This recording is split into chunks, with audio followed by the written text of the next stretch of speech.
For those of you who don't know me, my name is Lisa Kirshner. I'm the Public Access Ombudsman housed within the Office of the Attorney General. I've been in this position since the program first opened in 2016. And as I'll be talking about later on in the presentation, my primary role is to try to mediate disputes between requesters and agencies regarding Public Information Act issues.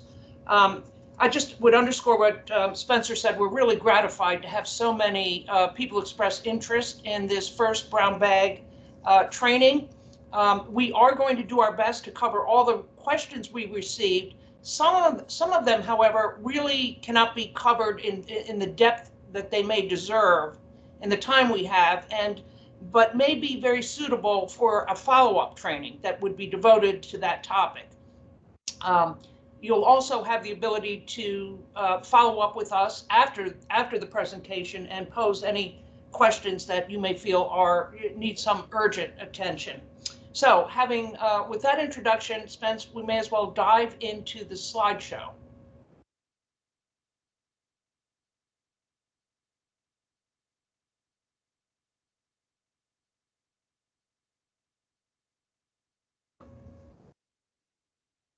Just one moment.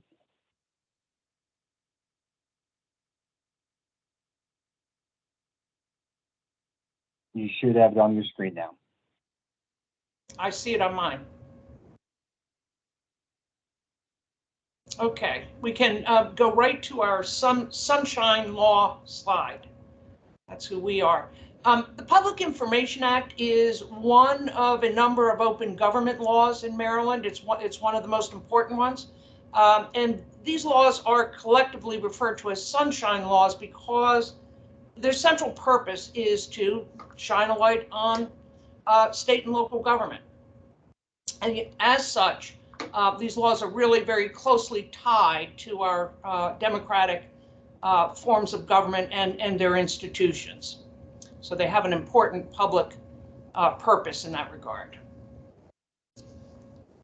Spence, I think you can just go to the next slide when I stop talking. That'll be a good cue for me to stop talking.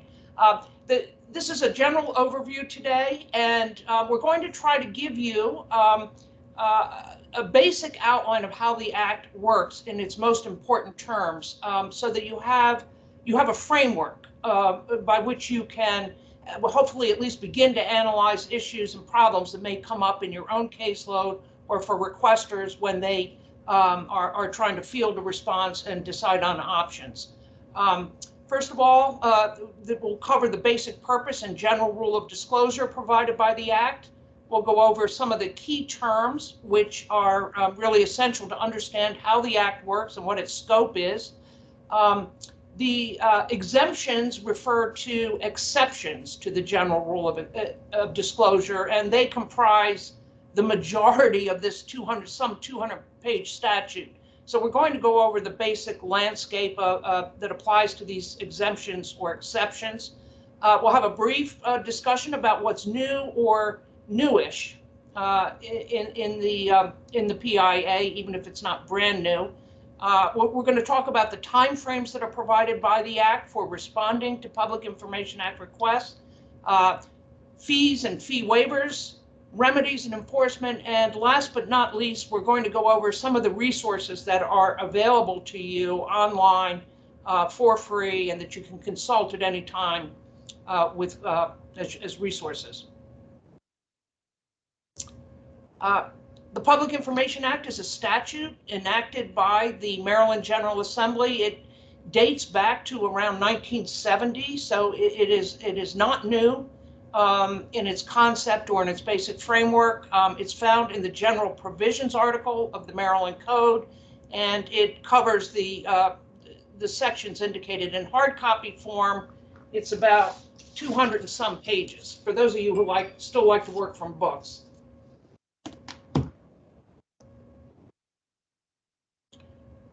The general rule that governs states the purpose of the Act and provides a rule of interpretation that applies throughout is covered in Section 4103.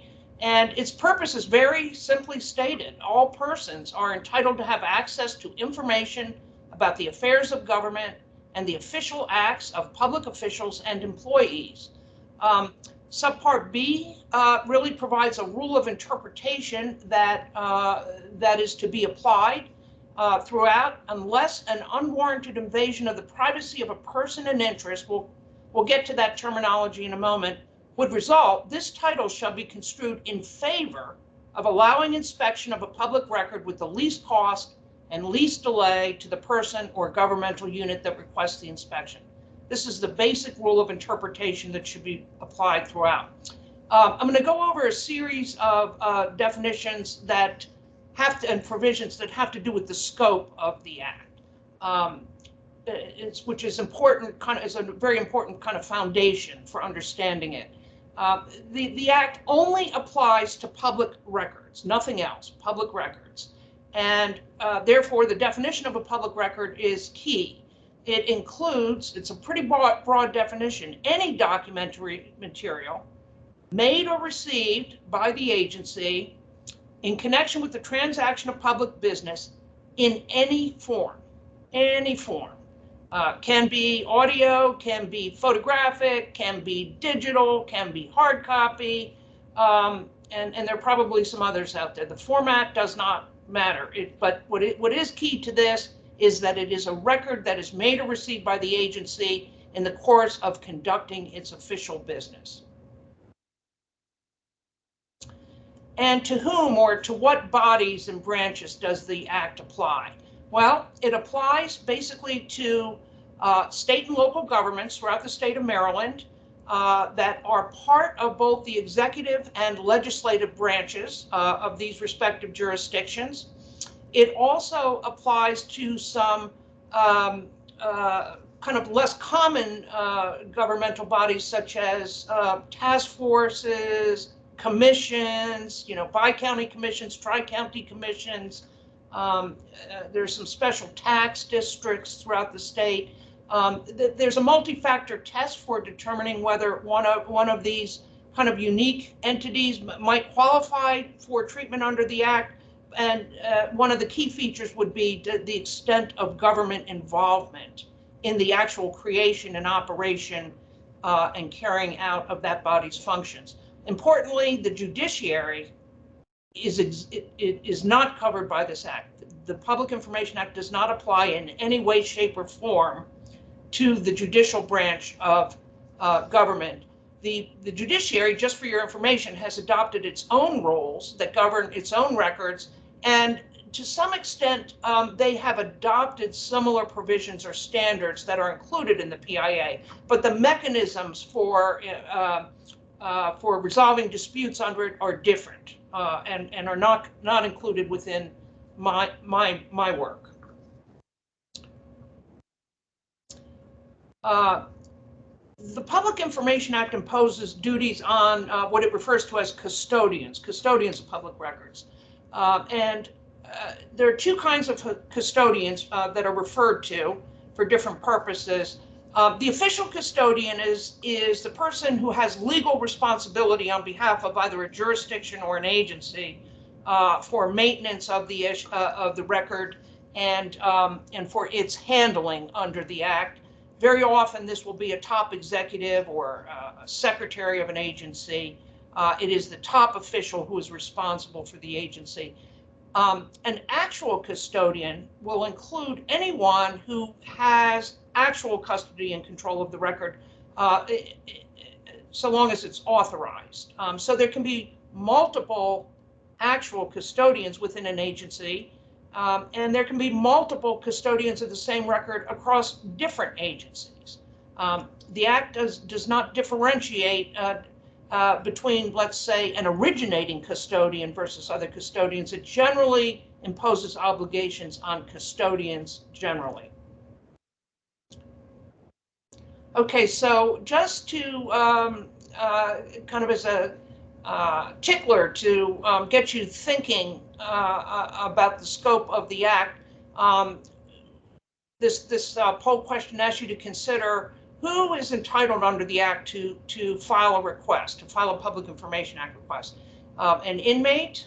And we just ask you to think to yourself, we don't really have a mechanism here today to have a show of hands, but a prisoner, a business, a resident of another state, someone who refuses to or fails to disclose their identity, or someone who's doing it just for kicks.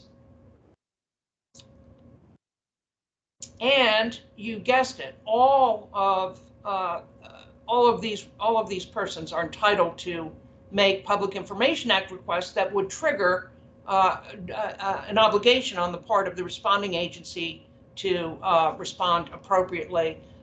We put a little asterisk by the person who doesn't disclose identity because, as we'll get to later in the show, there can be circumstances where identity is important. So, for example, if you need to determine if someone is a person in interest, or sometimes in consideration of fee waiver requests, it can be important to know who is asking for the record and for what purpose. But generally speaking, the identity doesn't matter. Which takes me to the definition of a person in interest. This definition becomes important when you're dealing with certain types of exemptions. And generally, in shorthand form, a person in interest is somebody who is either the subject of the record or is a representative of that person. So, for example, minors. If a minor is a person in interest, then that person's legal representative, parent, guardian, attorney, et cetera, could also be considered a person in interest. Okay. What is a Public Information Act request? One of the questions we received in advance was, how do I know if something is a Public Information Act request if the person doesn't say so? And the short answer to that is they're not required to say so. And in fact, many requesters are not familiar with the statute as such. Any written request for records is a Public Information Act request. So if you receive a written request for records, it is a Public Information Act request. Importantly, I think, as I mentioned, this statute applies only to records. It does not apply to and does not provide for dialogue as such. It is not about having a conversation. It is about access to public records. Generally, agencies will be obligated to respond either by granting or denying, or granting in part and denying in part, records that they already have. Agencies are not required to go out and obtain records they don't have. They are not, generally speaking, and they are not required to create new records in order to respond to a request. These rules have generated some issues when it comes to digital records and the application to databases and other technologies that are now ubiquitous in government. If you think back, the statute came into effect in around 1970, and we are just light years away from the record system today, from the record systems that existed in 1970. So you can imagine the kinds of issues that have cropped up. We'll touch on some of these here. And we have another thought question for you that involves the application of the definition of a public record. Which of these items do you think would constitute a public record? An email sent to the boss about a project, a draft report on your home computer, texts that are going back and forth between members of city council on personal cell phones, office calendar entries about birthdays and doctor's appointments, and a third-party vendor files associated with a government project, a municipal or a government project. And so you can see here how this illustrates how broad this definition is. Of course, an email to the boss about a project, a work project, would be a paradigm example of a public record. It has to do with the official business. Drafts of something you're working on, you're doing for work on your home computer, yes, that's a public record. And I think, we have only to consider the number of people today who work remotely on a regular basis to realize that a vast quantity of public records reside on personal or private devices. Text between the city council members on their personal cell phones. We asterisk this because the answer is really maybe. And the answer depends on what are these texts about? What is the content? What are their function? If it's about official council business, the answer is yes. If it's about birthday parties, no. Officer calendar entries about birthdays and doctor's appointments, no. Even if they're sitting on your desk at work, they're not public records. Third-party vendor files. We asterisk this one because there are circumstances where records in the possession of a private party can be deemed to be within the custody of an agency for purposes of the Act. Again, this is something you'll need to look at a very case-specific basis. What is the function? What is the content of the document? What is its function? I think the purpose of this rule is pretty self-evidently is to ensure that agencies do not seek to evade the reach of the Public Information Act simply by delegating their duties to a private contractor. On the other hand, it is not true that all documents within the possession of a vendor are going to be deemed public records. So it's something you need to really evaluate on a case-by-case basis. Okay, which brings me now to this subject of electronic records, which is an increasingly important area of the Act's application. The Act does provide that if someone asks for a record in the language used in the Act is in a searchable and analyzable format. I think this would primarily refer to data in a database. Generally, the agency will have to provide it in that format, subject to three conditions. That number one, it has it available in that format. Number two, the requester has asked for it in that format.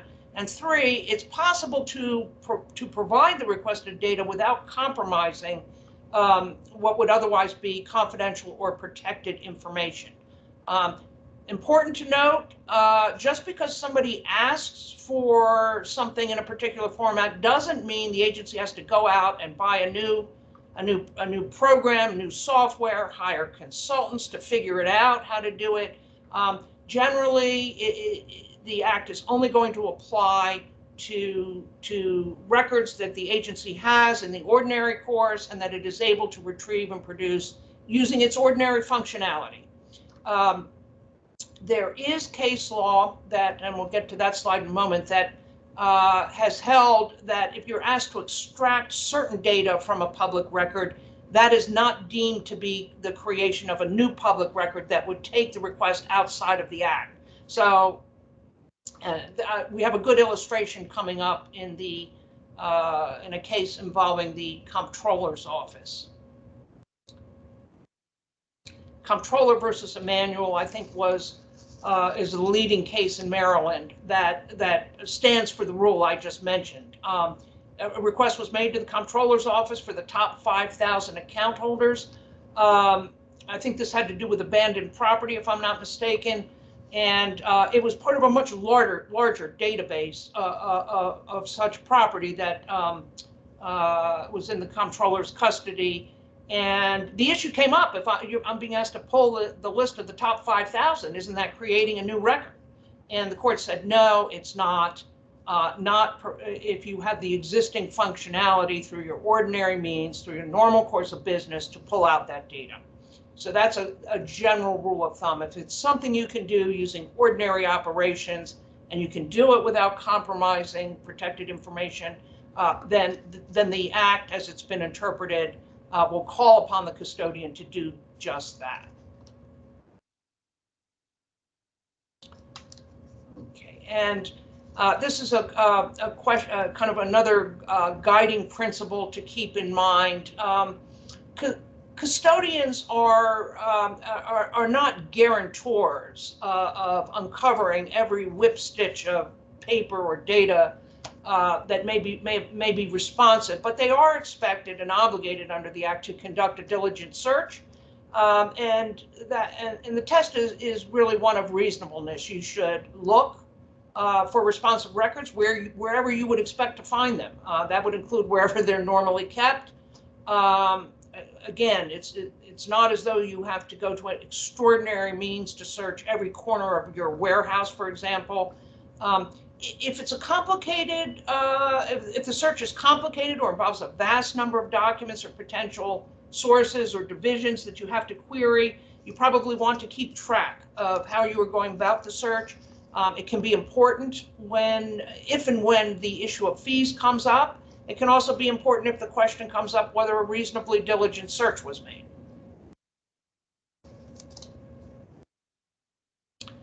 I think we've touched on this already.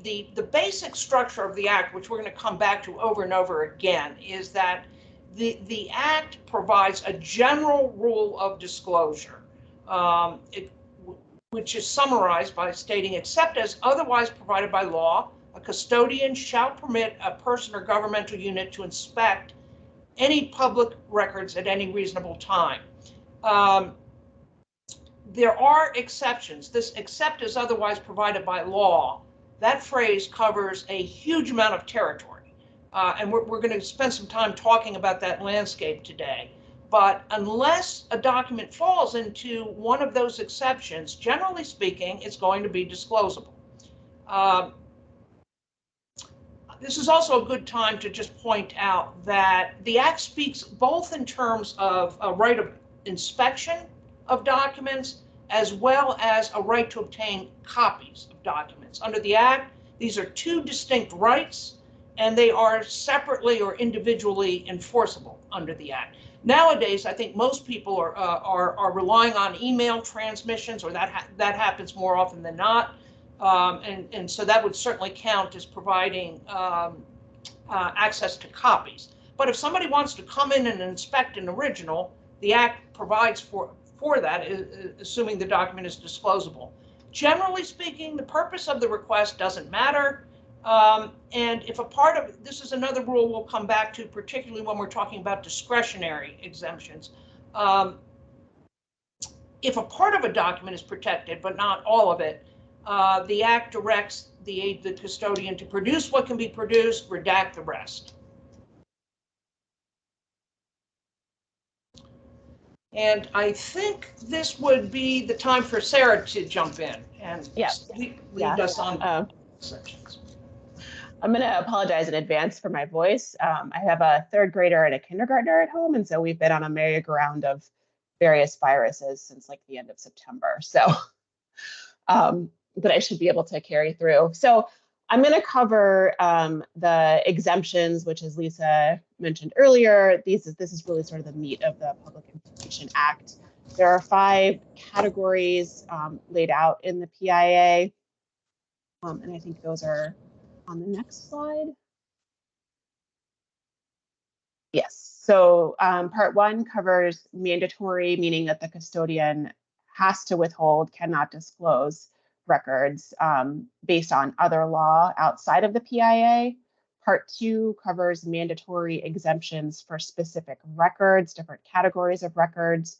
Part 3 covers mandatory exemptions for specific information that might be contained in records that are otherwise disclosable.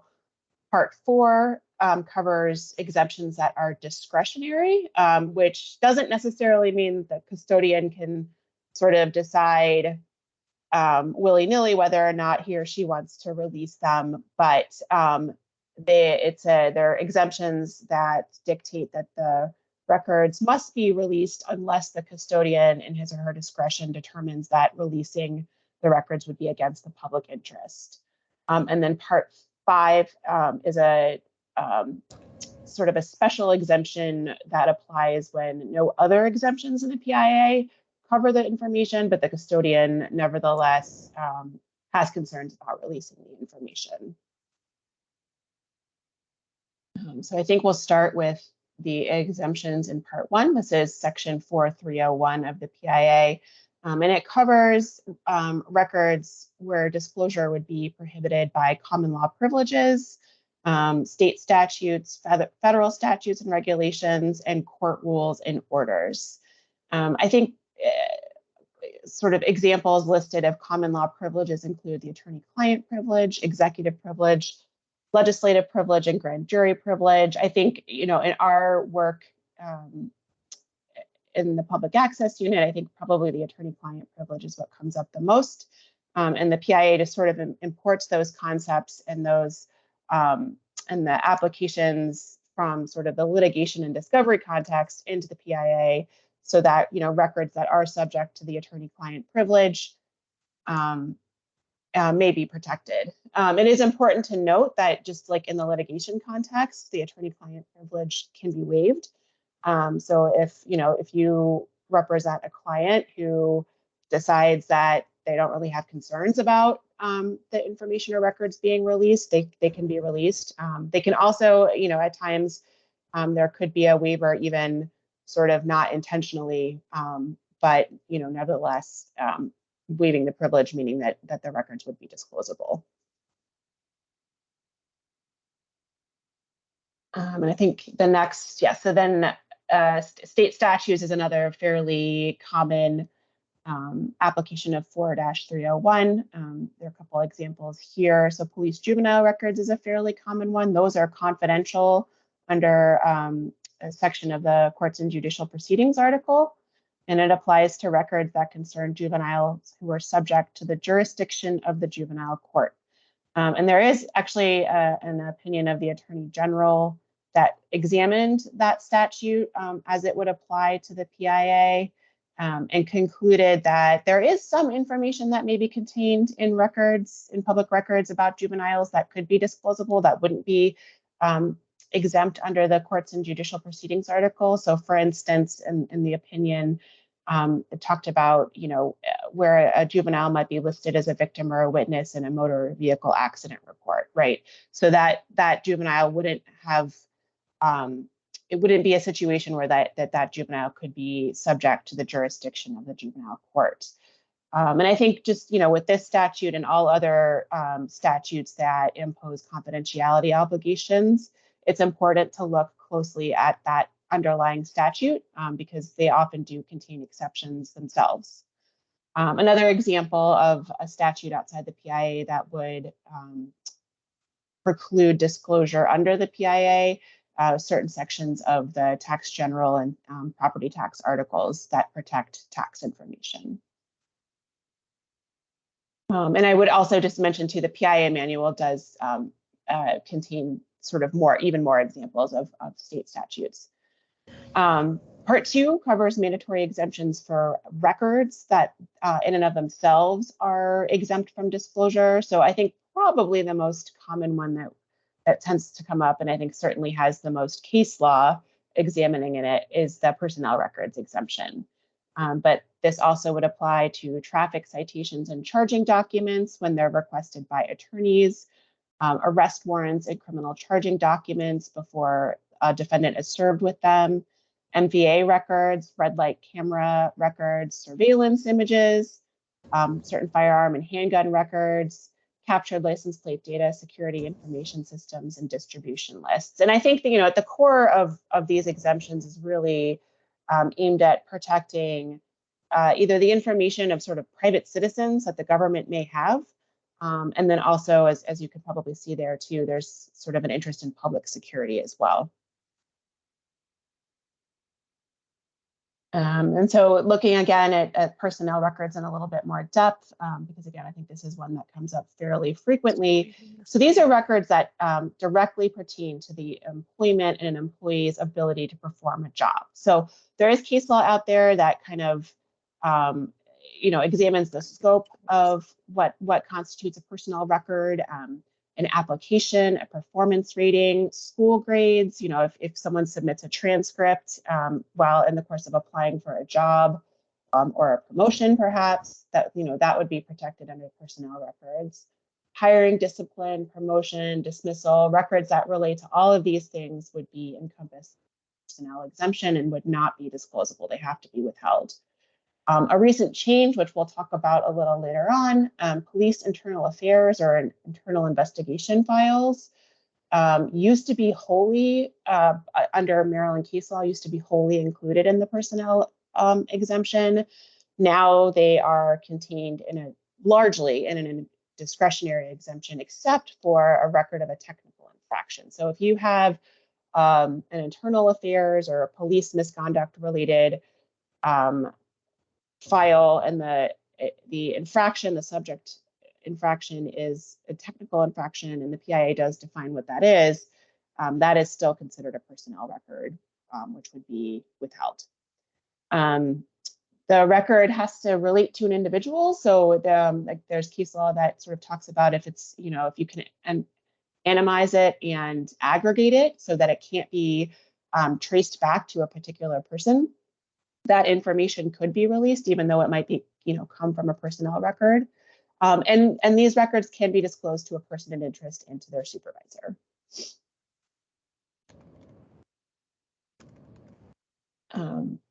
The next, so another sort of new exemption to mandatory records is for distribution lists. That's 4341.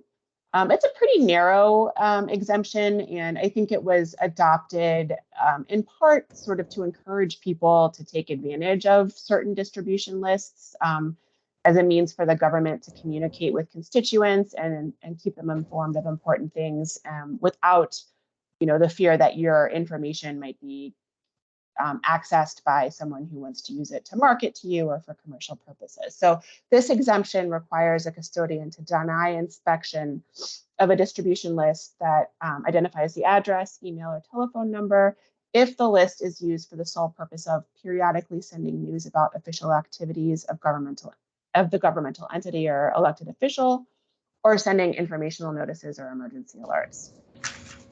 So again, it's a pretty narrow exemption, but it probably serves an important purpose.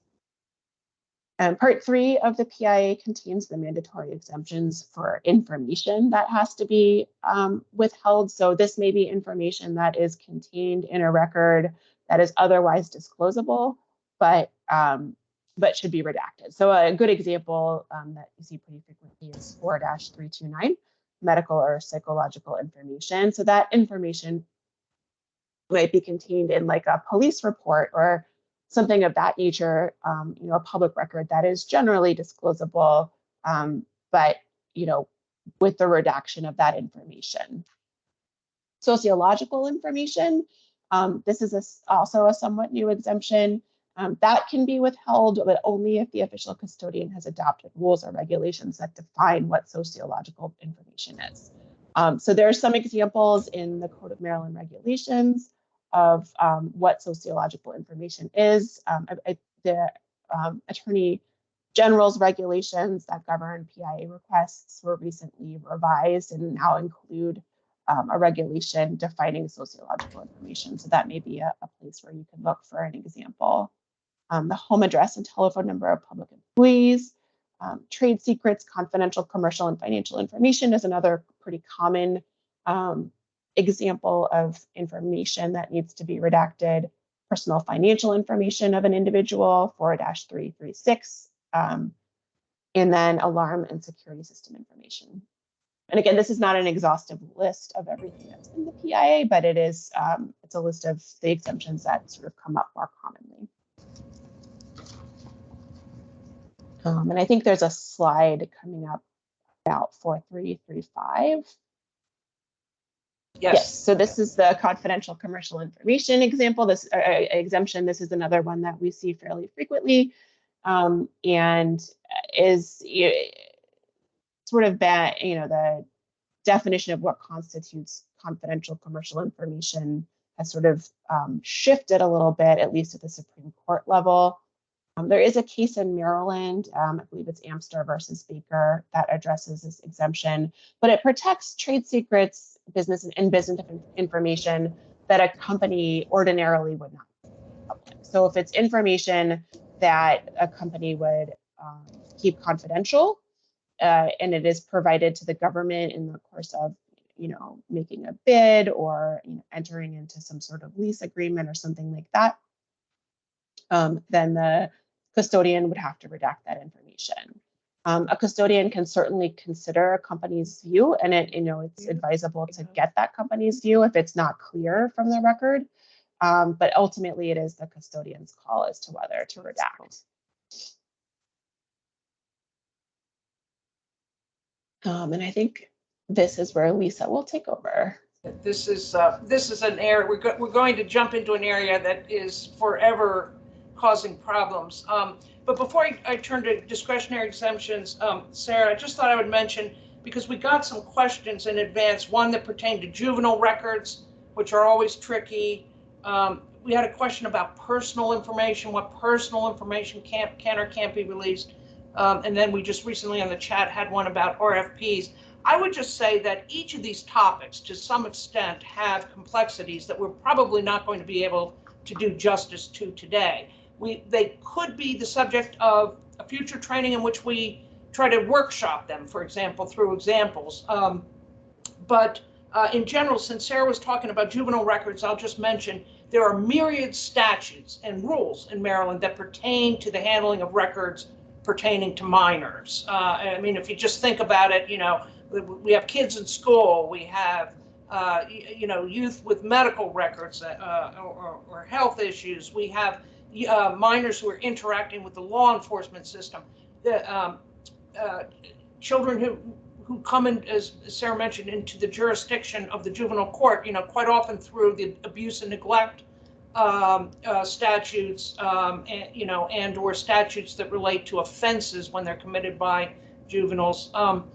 These are complex and very important statutes. The law is very protective of juvenile records, and I would just suggest if you want to talk about that in greater depth, we should probably try to workshop that. On the subject of personal information, Sarah was going over the sociological exemption. There is no general exemption in the Public Information Act that says thou shalt not produce personal information of an individual. It doesn't work that way. There is a definition of personal information, but no general exemption. Many agencies have adopted regulations defining sociological information, and if an agency does that and defines it to include personal information, they'll be able to withhold it. And I think the absence of such a general exemption has led a number of agencies to take that approach.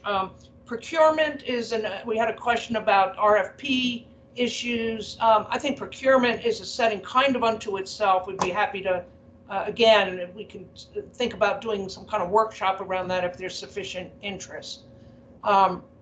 So with that in mind, let me just let me jump into the topic of discretionary exemptions. These are exemptions that, just as the title suggests, are permissive but not mandatory. They allow an agency to withhold a record or records under certain circumstances, but do not require them to withhold it. And for that reason, they are a little more complicated and involve a few more steps in terms of your thinking about how to apply them. One of these discretionary exemptions that is a constant source of issues and problems has to do with the discretionary privileges relating to inter or intra-agency memos and correspondence. The relevant section of the Act is 4-344. It has been interpreted to apply to something called attorney work product. For those in attendance who are attorneys, you're well familiar with the concept, but generally those are materials that an attorney prepares, either in anticipation of litigation or in the course of litigation, and those materials are generally protected.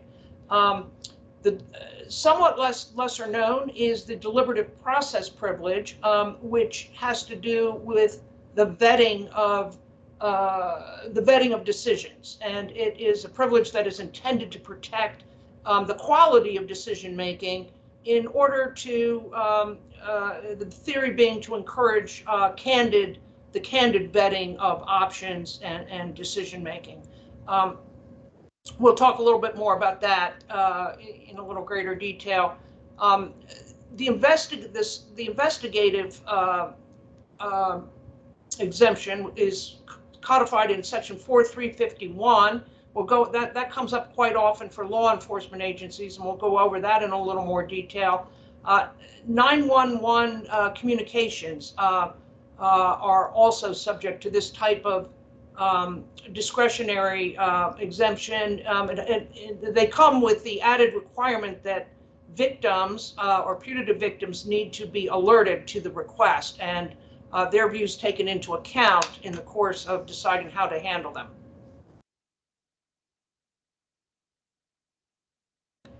So we could probably do a workshop on the deliberative process privilege in and of itself.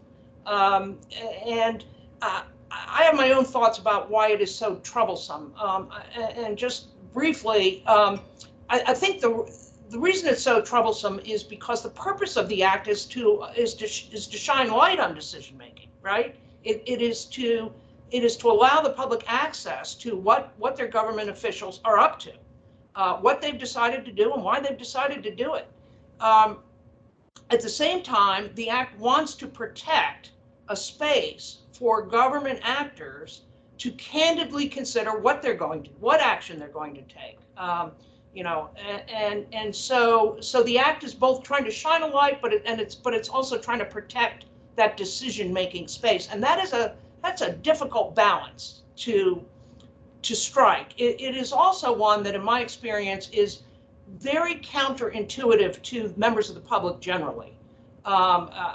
You know, people understandably ask the question, well, if I can't understand what they took into account and how they weighed it, what good is this act? And so, you know, I'm often left with a rather unsatisfactory answer, which is to say, this section of the act is an attempt to balance those competing interests, and it is vesting within the agency and the custodians a great deal of discretion about how to handle this, which is why it's called a discretionary privilege. Key features, though, that I think if you're confronted with this, if you're a custodian, that you should be asking, have to do with, does the content of this record have to do with making a decision before it is made? That is it pre-decisional?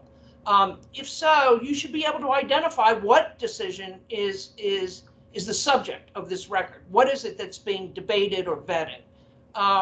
It has to be actually deliberative in nature. That is, it has to be weighing pros and cons and priorities and going through considerations that are being considered in the context of this pre-decisional dialogue. Quite often it is, you know, there's an instinct to sort of try to wrap a blanket around any document that has to do with something that has to be decided. But my own view is that this privilege is not intended to be applied in such a blanket fashion, but really requires a consideration of whether or not the decision-making process would be harmed by releasing it. I'll just note here that this privilege is distinct from, but sometimes can overlap with, the executive privilege. The executive privilege is, generally speaking, narrower in a couple of respects, and it is not discretionary when it applies. The executive privilege comes into play under 4301, which is the other law provisions of the act, and which, when they apply, are mandatory in nature. Generally, and we're not going to spend too much time on the executive privilege here, but generally, the executive privilege, unlike the broader deliberative process privilege, will apply to high-ranking executives and their immediate advisors. That's not true necessarily of the deliberative process privilege. Also, historically, the executive privilege has tended to apply to certain types of subject matter, such as security issues, and at the federal level, you know, military secrets, diplomatic secrets, intelligence secrets. So historically, its application has been narrower in those respects. What it does share in common with the deliberative process privilege is that it quite often will involve deliberations. It will often be deliberative in nature.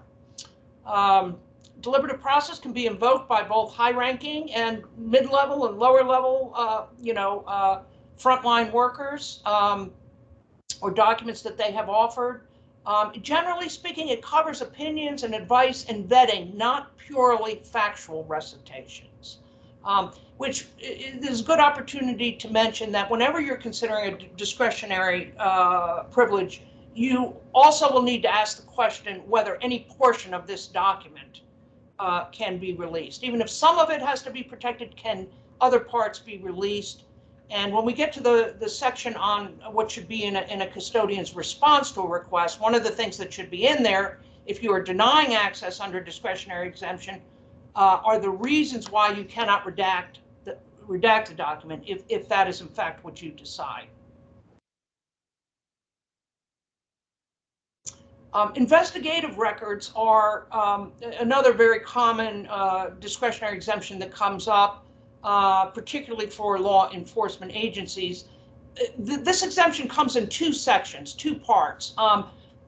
Section 4351A generally defines its scope, as it relates to requests that may be made by, any member of the public at large, whether or not they have any connection to, they may be a complete stranger to the investigation or the subject of the record.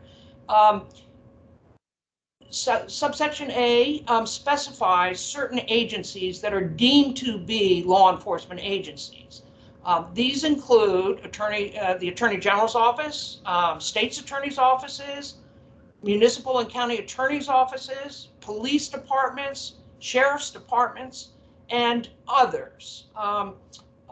This is not an exclusive list. The Act makes clear that other agencies can be, at least with regard to certain functions, deemed to be engaged in law enforcement functions. One such office, I know there's a case that holds that the state prosecutor's office is a law enforcement agency for purposes of this exemption, and other agencies can be as well.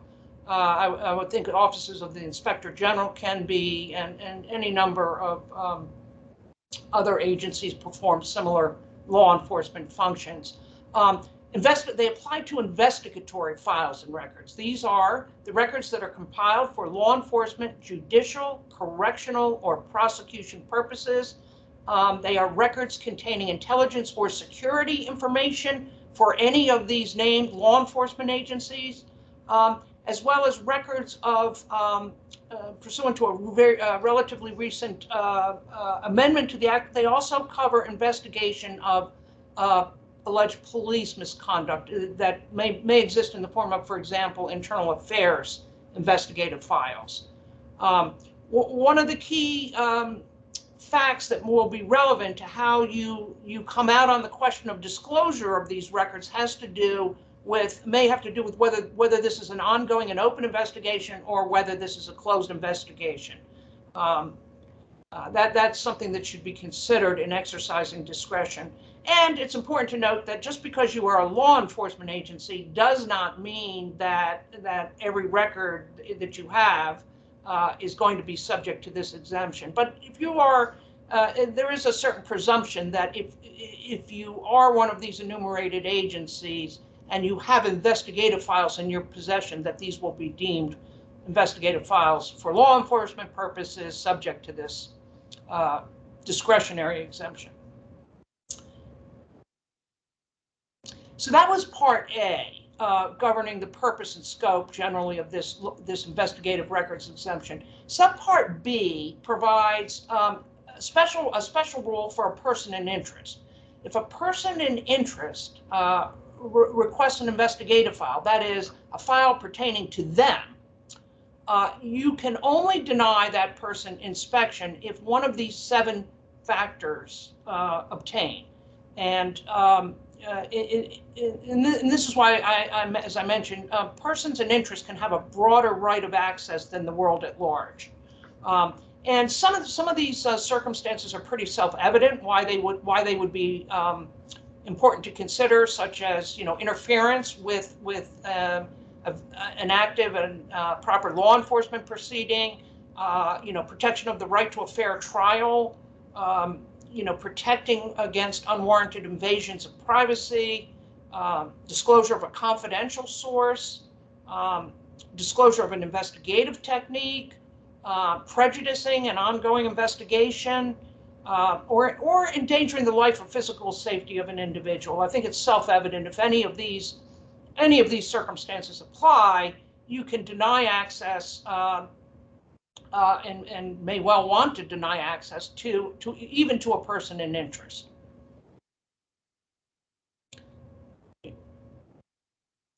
So a temporary denial is not really an exemption. What it is a special mechanism by which agencies can obtain a ruling from a court, and give them permission to withhold a document that is otherwise disclosable under the Act. Well, when would you do this?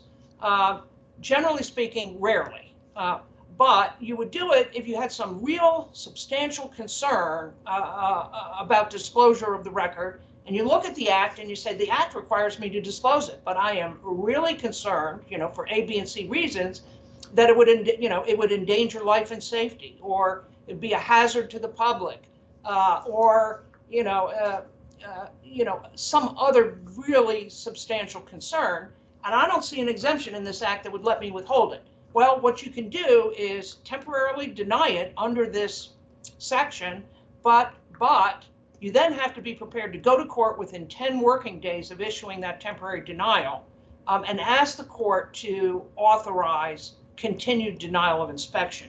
So this section is as you can imagine, is not used very often, but it's a very important section to be aware of. Number one, because if you're going to use it, it has very strict deadlines. You have to be in court within 10, you have to specifically invoke it, number one, and number two, you have to be in court within 10 working days. So that's not a lot of time to figure out that you want to invoke this section. I think in some other trainings I've mentioned, the Department of Health and trainings it has given its staff has mentioned that it has had occasion to use this mechanism a number of times when some of the examples, one example they gave had to do with a request that came in for a list of providers that provided abortions.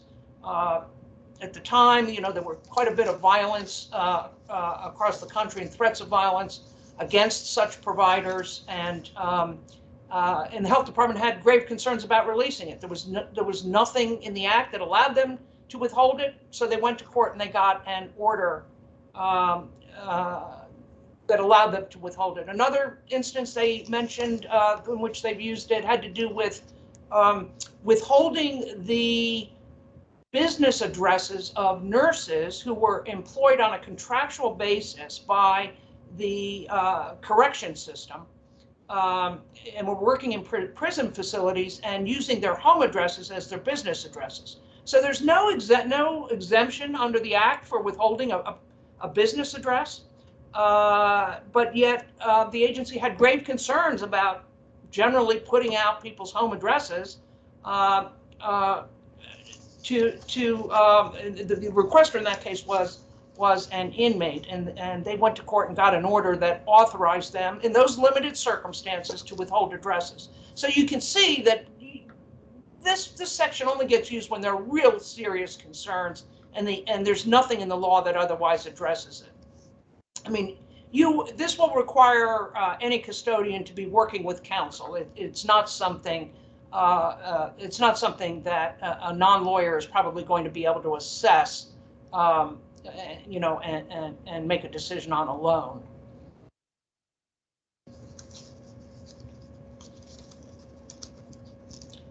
Okay, so one of the points that I like to make is that there is no such thing as a catch-all exemption.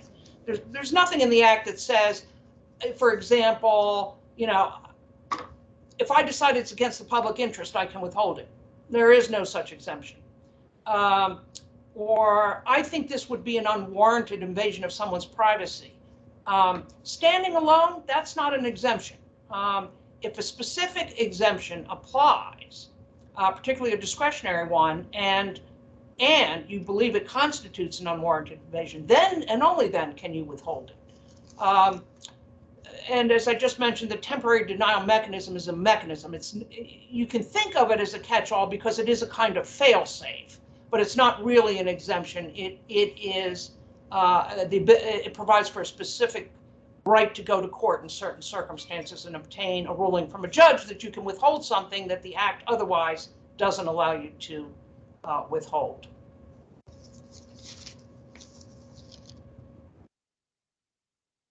So we have another poll question, and this relates to applying the personnel records exemption, which is one of those mandatory exemptions Sarah was talking about.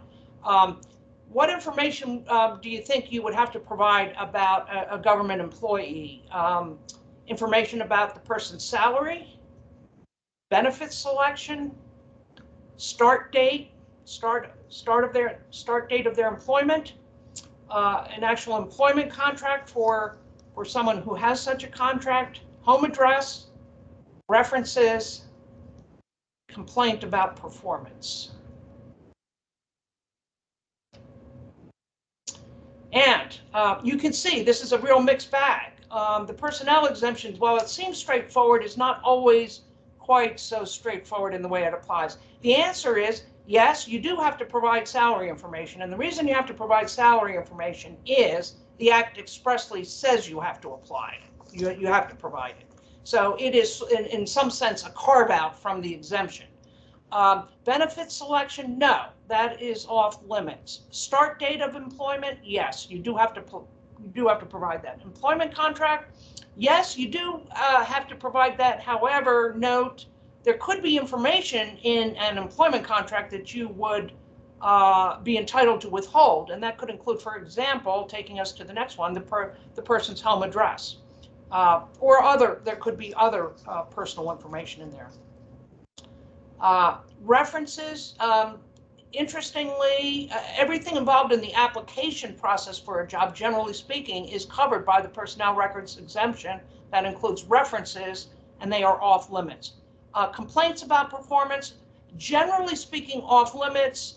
The only exception, we've got a little asterisk there because, importantly, pursuant to amendments that were made to the Act very recently, police internal affairs records are now no longer covered by the personnel record exemptions unless they are they involve purely technical infractions, which gets us into a whole nother issue. But prior to that amendment, police internal affairs records were generally considered to be personnel records, under a Court of Appeals decision, and they were off limits. And the legislature has changed that and said, no, there's very, very important public interest at stake here in having these records at least be eligible for disclosure, subject to the exercise of discretion under the investigative files exemption. So there's been a change in the status of police internal affairs record. But generally speaking, putting IA files aside, complaints about a performance are going to be off limits. And Sarah, do you want to sum up? Oh, sure. So just again, to sort of sum up the meat of the PIA, if you are faced with a mandatory exemption that applies, you have to withhold it. A custodian has to withhold it. If a discretionary exemption applies, the record or information can only be withheld if the public interest in withholding it outweighs the public interest in disclosing it. And custodians are going to have to make that decision on a case-by-case basis, considering all of the relevant factors. If no exemption applies, but a custodian has very serious concerns about disclosing the record or information, the only option would be to withhold under that temporary denial that Lisa was just explaining, which requires a court order. And again, if only part of the record is exempt, then you redact that information that is exempt and you provide the rest of it. All right, so this next couple slides, we're just going to cover some somewhat recent changes to the PIA These all were passed in the 2021 legislative session. Not a whole lot happened last session that affected the PIA. The first one is Senate Bill 178, which went into effect a little over a year ago, and it affects records of alleged police misconduct, which Lisa was just talking about. So these records used to be considered personnel records. Now they are subject to 4-351, the discretionary exemption for investigative records.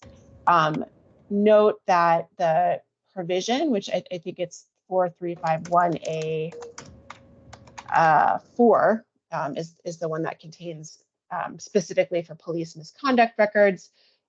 There are redaction requirements, so a custodian should pay attention to those. And there are certain entities to which the records can and should be disclosed, that the custodian must allow inspection. So those are law enforcement agencies that sort of make sense. So the U.S. Attorney, the Attorney General, the state's attorney's office in the jurisdiction that is relevant to the record. And again, though, records of technical infractions, which are specifically defined by the PIA, these are sort of minor infractions that don't involve the officer's investigative responsibilities, don't involve an interaction with the public. These are still considered personnel records that cannot be disclosed. Another new change that went into effect more recently, just about 4 months ago in July, this was House Bill 183 that made changes to the alternative dispute resolution scheme in the PIA, found in subtitles 1A and 1B. So then that's, again, the Ombudsman's program and the PIA Compliance Board. The two used to sort of operate pretty much independently of one another. Now, if a requester or a custodian has an issue that they think they may want the board to review, and it's within the board's jurisdiction, they first have to go to the ombudsman and try to work it out there in mediation. If the ombudsman cannot resolve the dispute, board review is available for certain types of disputes, including denials of inspection, allegations that a custodian charged an unreasonable fee over $350, the failure of a custodian to respond to a PI request, and then also, and this is somewhat unique to Maryland, custodians can file a complaint alleging that a PI request or pattern of requests is frivolous, vexatious, or in bad faith. So that's the universe of the board's jurisdiction. It's important to stress that the ombudsman, Lisa, can mediate a much wider array of disputes. So don't ever hesitate if you have an issue to bring it to her. It's just only certain types can then go onto the board if she can't resolve it.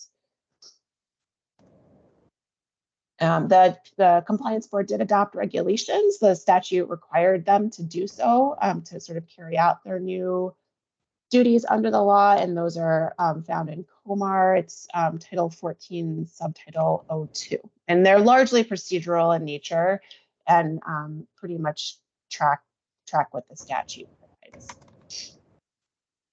There's also under House Bill 183 a proactive disclosure provision that's now in 4-104 of the PIA that also went into effect July 1. This provision requires custodians to adopt a policy of proactive disclosure of public records available for inspection.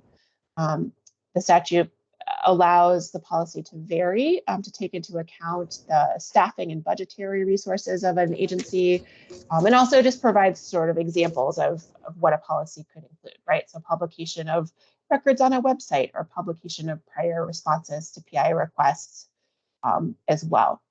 Both the board and the ombudsman have adopted policies, and those are available on their websites, just sort of as an example. But obviously the policies will need to be tailored to the specific agencies and the kinds of records that they have. I think, Lisa, it's back to you. Okay, this is another area that my office sees quite frequently coming from requesters, and that is they've made a request and they haven't heard anything back. So it's important to know that the Public Information Act, in addition to providing rules about what has to be disclosed or what may be disclosed, also provides rules about when responses to requests have to be made. This is just a little kind of upfront quiz to see to get you thinking along these lines. What are the time limits for responding to a PIA request? A, promptly. B, no later than 30 days. C, 60 days with the consent of the requester. D, all of the above. E, none of the above. Yes, right. Everybody got it right. All of the above. All of the above. So how do you know where you are on the map? So we'll talk a little bit about that. Generally speaking, bear in mind, the Public Information Act wants you to respond as promptly as possible. Promptly, but not more than 30 calendar days after receiving the application to inspect records. If you anticipate that you will not be able to fully respond within 10 business days, that's a pretty short period of time, 10 business days, then you should notify the requester of that fact and then provide certain other additional information. Next. If you are not going to be able to fulfill a request, by which I mean issue a final response that either grants or denies, or grants in part and denies in part the request, then you will be sending, if you're a custodian, what's referred to as a 10-day letter. And the requirements for issuance of a 10-day letter are in section 4203B2. If it will take more than 10 business days to fully respond, notify the requester in writing and explain when you think you will be able to fully respond, the reason or reasons you anticipate it will take you that long, and if you are anticipating that there's going to be a fee involved for, a charge for producing records, you should provide your best estimate and basis for that estimate to the requester at that time.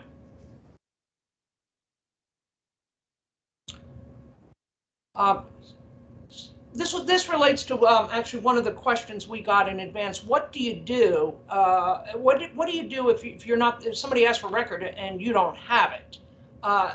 Generally, if you know that you're not the custodian, you should try to notify the requester as quickly as you can of that fact.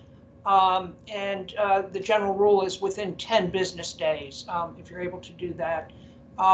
If you know or have some reason to know who or what agency does have the record, you should give that information to the requester and give the contact person, the designated PIA representative or location, if it's known. If it's known or you have some reason to believe.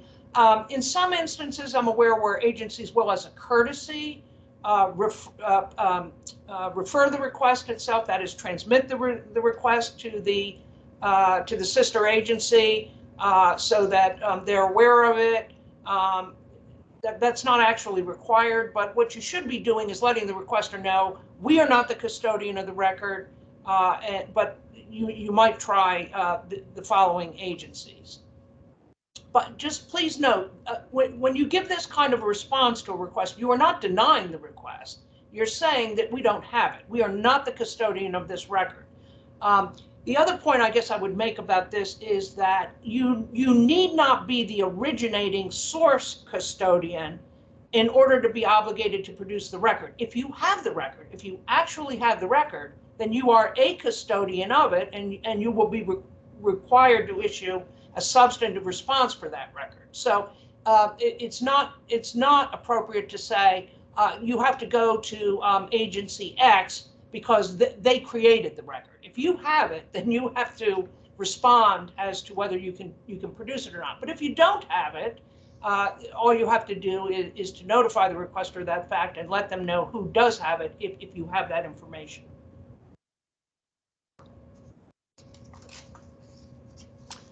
Okay, denial letters. This is also a very common problem area. Denial letters are governed by section 4203. 4203 has very detailed information in it about what has to be provided in a denial letter. Generally speaking, you have to explain the reasons you're denying the request. That would include a legal citation, the legal authority for withholding a record that you have, and notice of what the requester's remedies are in case they disagree or want to pursue your decision further. Reasons for a denial. How much do you actually have to say? Generally, you want to be providing enough information so that the requester understands why you are denying it. Of course, you have to do this in a way that doesn't reveal the content that you're not allowed to reveal, or that you've decided in your discretion that you can't reveal. And generally, that will mean a brief description of the nature of the record in such a way that it ties it to the particular exemption or other legal authority for withholding it, such as we cannot produce witness statements for the incident in question because there is an open and ongoing investigation. See section 4351, subsection A. So that would be an example. For discretionary exemptions, those are also known as those Part 4 exemptions. You must consider whether you can produce the record in redacted form, and if you decide that you can't produce it in any redacted form, you should explain why that is so. Sometimes material will be so intertwined that you just can't segregate disclosable from non-disclosable material. And there are certain other circumstances where redaction may not do the job. But the point here is you have to consider it, and if you can't redact, you have to explain why. Okay, remedies. In case someone wants to pursue a denial further, under the current landscape, there are there are really two basic paths. One involves going to court, which is governed by section 4362. And then the other remedies, the ombudsman, that would be me, for mediation, and the PIA compliance board, which is a separate entity that Sarah works with, provide other forms of dispute resolution. I do mediation. I don't have any power to decide anything, but I try to help parties bridge gaps, try to find common ground, try to find practical ways to resolve disputes. In general, if an issue can't be resolved by mediation, and if it concerns an issue that is within the board's jurisdiction, the person may have an option to go to file a complaint with the board. This applies, by the way, to both agencies and requesters, as we'll get to in a moment. Okay, well, we're not getting to it just yet. Yeah. Right now, we'll are talk about fees. Yeah. All right, so 4206 is the section of the PIA that governs fees. Custodians are permitted to charge them, subject to the 2 free hours of labor that must be provided. So if a response takes less than 2 hours to prepare, you search for the records and prepare them for disclosure, then there won't be any fees involved. Sometimes, an agency may quote a very high fee, and those can sometimes be perceived by requesters as the agency is stonewalling or trying to discourage them from accessing those records. So if you run into something like that early on, it may be wise to engage the ombudsman to sort of try to, again, as she said, find common ground and kind of work it out with the requester.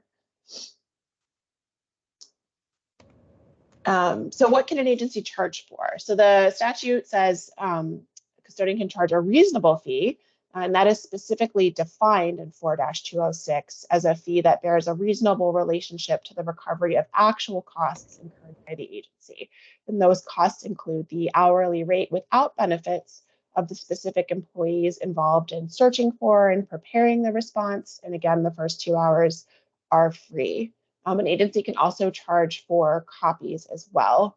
And just as a note, the compliance board since 2016, I think is when the first written decision issued, has had jurisdiction over fees that are higher than $350. So there are quite a few decisions at this point examining fees and sort of making determinations about what's reasonable and what's not reasonable. So those may be a resource as well. There oftentimes requesters will ask for fee waivers, again, particularly if the fees involved are pretty high. The statute gives custodians discretion to grant a fee waiver based on the public interest or a requester's indigence.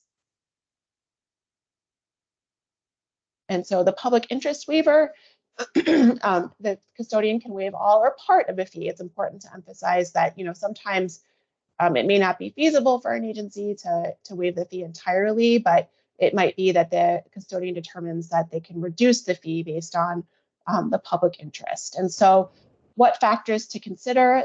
They have to consider the ability of the applicant to pay the fee and other relevant factors. So there is case law, I think, that says that, you can't just base it on the ability to pay alone or the cost to the agency alone, that there needs, that you have to consider all of the factors present in those specific circumstances when making your decision, the custodian's decision. And just sort of a tip for requesters, when making a fee waiver request based on the public interest, it's really important to be specific and not just sort of blanketly say it's in the public interest. It will be very helpful to you and to the agency to explain why. A really common scenario is, the press will often ask for a fee waiver because the press has the ability to disseminate information widely, right? And so, it's not going to be just for their own personal use, but the press will be sort of reporting out on a wider basis, and that may well be in the public interest. And next.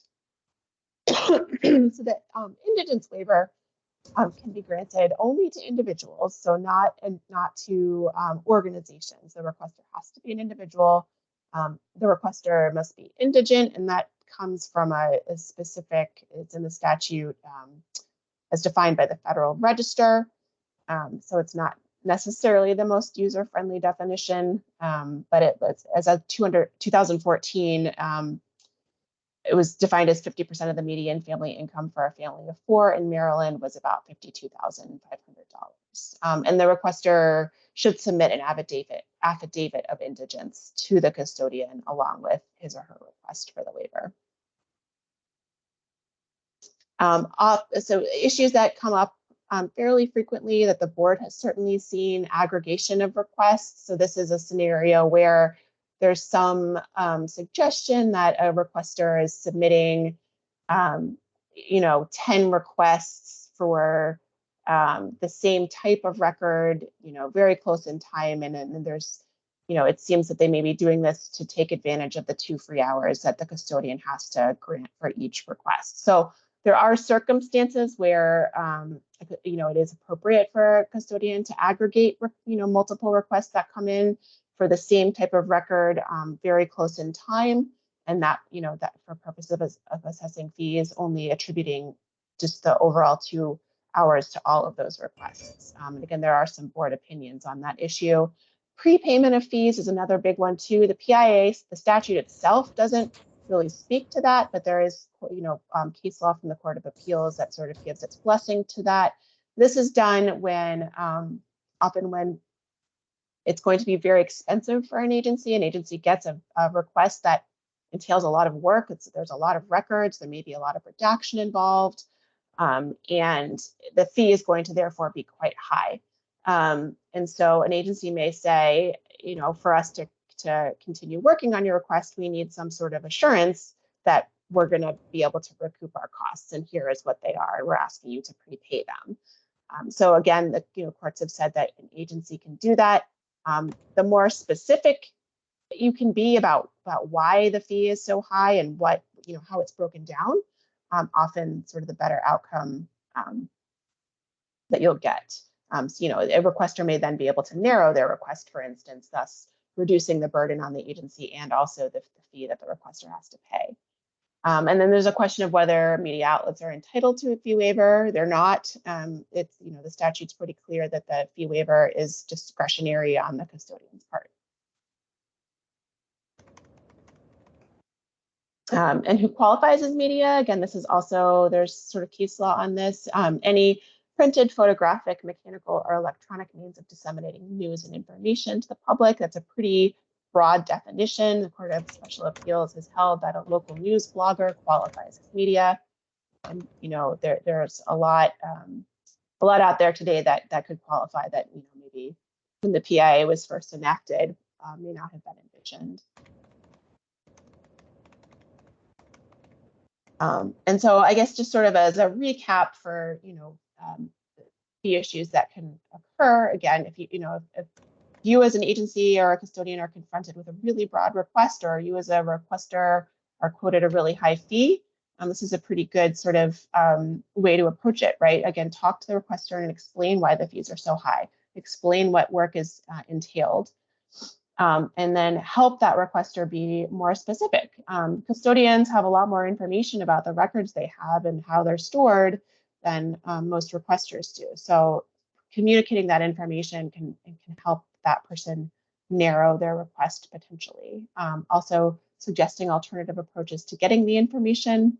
And if all else fails, you know, you could always go to knock on Lisa's door and get her help negotiating those scenarios. Which brings us back to remedies and enforcement.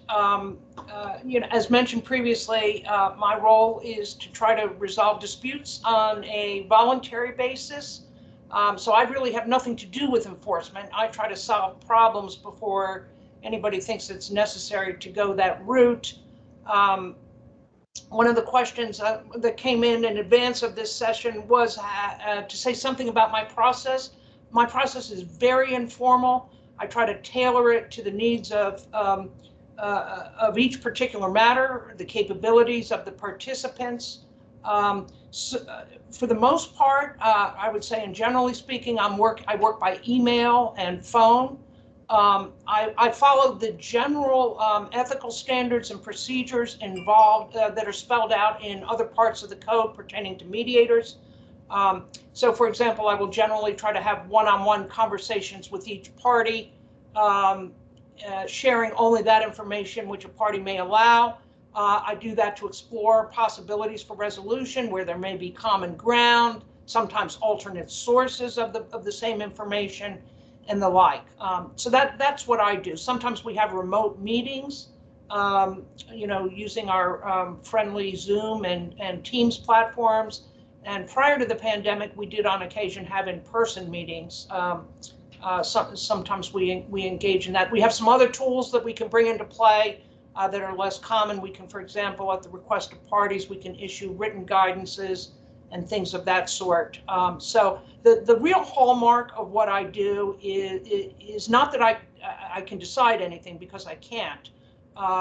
But it's the flexibility to do things that are outside of the PIA box in order to try to reach an agreement.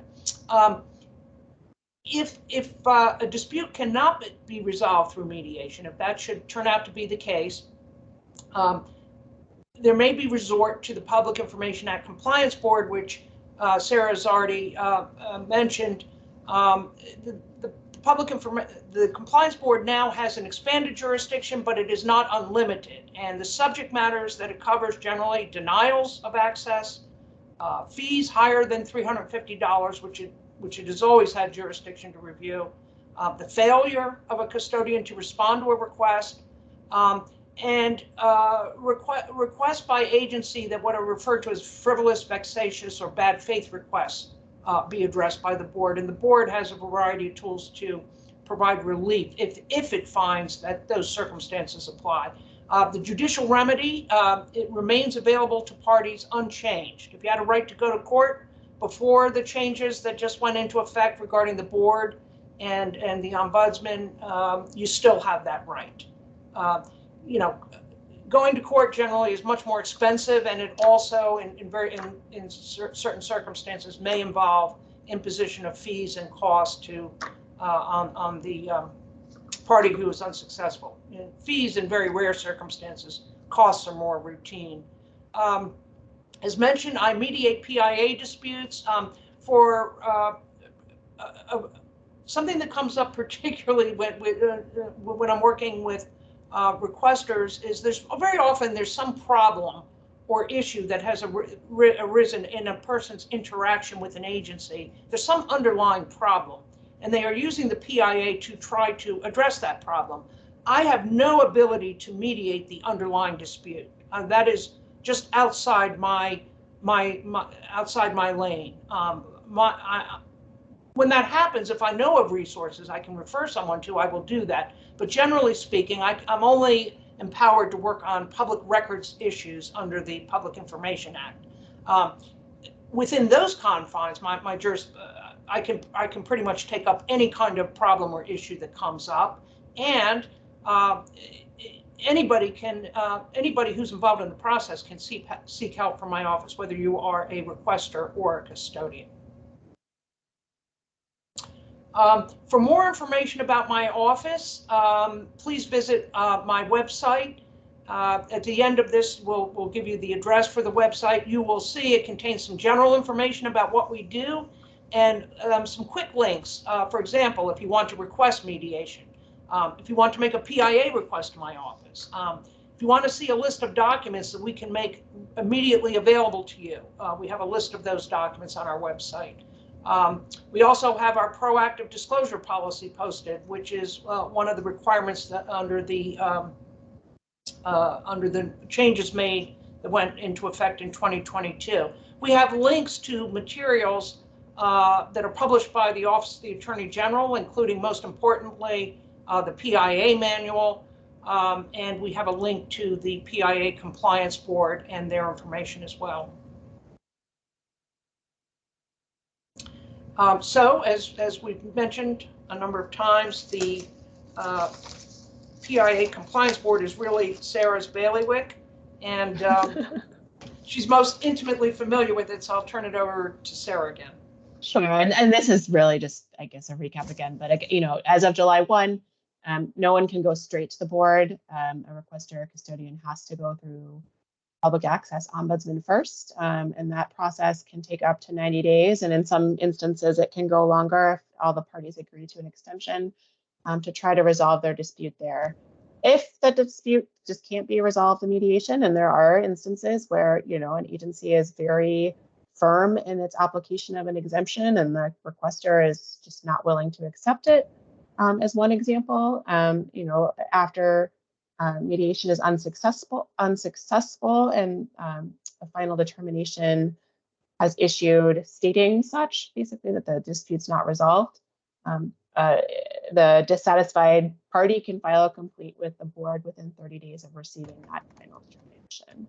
Again, the board can decide disputes involving denials of inspection, which would also include redactions, unreasonable fees higher than $350, a failure to respond to a request for a public record, and then complaints from custodians that a request is frivolous, vexatious, or in bad faith.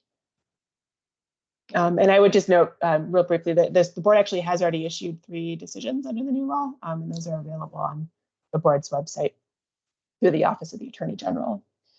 The judicial review remedy, as Lisa mentioned, is still available and has always been available. That's 4362A1. A requester would file a petition in circuit court, and the court can grant injunctive relief. There can be statutory damages involved, actual damages, although those are hard to prove, fees and costs. And again, you know, the remedies in court are actual damages, disciplinary action, and a criminal fine for willful violations, although I am unaware of an instance where that has actually been pursued. So this is just really quick, just a visual of the website. So the statute actually requires the Office of the Attorney General to post the board's decisions, and so the board's website is hosted through the AG's office on their open government landing page. And you can see there, it's highlighted the Open Meetings Act Compliance Board. It's, you know, information about that board is also available there. And all of the information related to the board is found there. The PIA manual is a great resource. You know, we point custodians and requesters alike to this manual. It's very thorough and in-depth. It's updated fairly frequently. Last update was just this past July. So this is a great resource. Covers all aspects of the PIA. And the appendices to the PIA manual include some helpful information too. I think there were some questions about kind of, you know, what you should put in your denial letter. So the PIA manual does have sample 10-day letters, denial letters. There's Appendix H is this 4-page kind of step-by-step suggested process for responding to requests that could be really helpful. Another appendix that is helpful as well is Appendix J that gets updated monthly. It contains a list of PIA representatives. And that's just a screenshot of what Appendix J looks like. And I think as a note, we just emphasize, take a moment here to stress that the PIA actually does require agencies to identify a PIA representative so that the public can contact that person to request records. It has to be posted on the website if the agency has one, updated annually, and submitted to the Office of the Attorney General. The statute does require that. And that information is what the AG's office uses to update Appendix J. You know, a lot of times, you know, we do get a lot of requesters saying, I don't know how to make a PIA request to this agency. I can't find their contact information. A lot of times we can solve that problem by just directing them to Appendix J. But there are some agencies and units of state and local government that still don't have that information in there. So if you're one of them, you know, please get that information to the OAG. And I think this brings us to our last slide. This is my contact information. Please visit our website and peruse the information there. You can email us at our dedicated mailbox to request any type of assistance. You know, we provide both help desk type assistance as well as actual mediation services. And we will frequently issue post on Twitter any news of interest relating to changes in the PIA or new publications, new decisions, that sort of thing. So we encourage you to use, to avail yourself of all these options and resources. One of the things I would just, again, first of all, thank everyone for attending and their good questions today. I know we did not get to all questions and didn't get to answer or treat some of the topics that came up in great depth. We would really welcome your feedback and in particular your ideas for future trainings that could be conducted, for example, in a more of a workshop format. If you think that would be useful. Some of these topics are a little specialized, maybe technical in nature, and that type of format might be useful. But thank you very much for the opportunity to speak with you today, and I look forward to working with you going forward.